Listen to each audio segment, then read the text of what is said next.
முடியாதையா நீங்க தான் பார்த்துக் கொள்ளணும். கதறியதும் வேளையில் கண்ணீரிடும் நேரத்தில் உங்களாலே அணைத்துக் கொள்ளுமே. காயங்களை ஆற்றியே என்னுள்ளம் பேச்சியே கைவிடாமல் தூக்கி செல்லுமே.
அன்பின் பரலோக பிதாவே, இந்த ஆசீர்வதிக்கப்பட்ட மாலை நேரத்திற்காக உமக்கு நன்றி சொல்லுகிறேன்.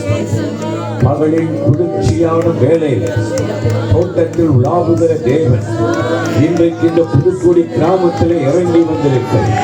என் நாமத்தை பிரஸ்தாபப்படுத்தும் எந்த இடத்திலும் நான் வந்து உங்களை ஆசீர்வதிப்பேன் என்று சொல்லி இந்த இடத்துல தேவ பிள்ளைகளோடு உடைய நாமத்தை பிரஸ்தாபப்படுத்துகிறோம். கர்த்தருடைய மகிமை இறங்குவதால், கர்த்தருடைய வல்லமை இறங்குவதால், வானம் திறக்கப்படுவதால், இயற்கைக்கு மேற்பட்ட அற்புதம் நடப்பதால், அசுத்த ஆவிகள் வெளியேறுவதாக, மந்திர வல்லமை அழிவதாக, பிள்ளை கட்டுகள் உடைவதாக, கூட்டாட்டம் மாறுவதாக, எல்லா வழிகளும் மாறுவதாக, எல்லா வியாதிகளும் விலகுவதாக, பிரிந்த குடும்பம் இணைவதாக, வறுமை மாறுவதாக, கடன் தொல்லை மாறுவதாக, கர்த்தருடைய ஆசீர்வாதம் உடைய பிள்ளைகளை உயர்த்துவதாக. இயேசுவின் நாமத்தினாலே இப்பொழுது வல்லமை இறங்கட்டும். இயேசுவின் நாமத்தினாலே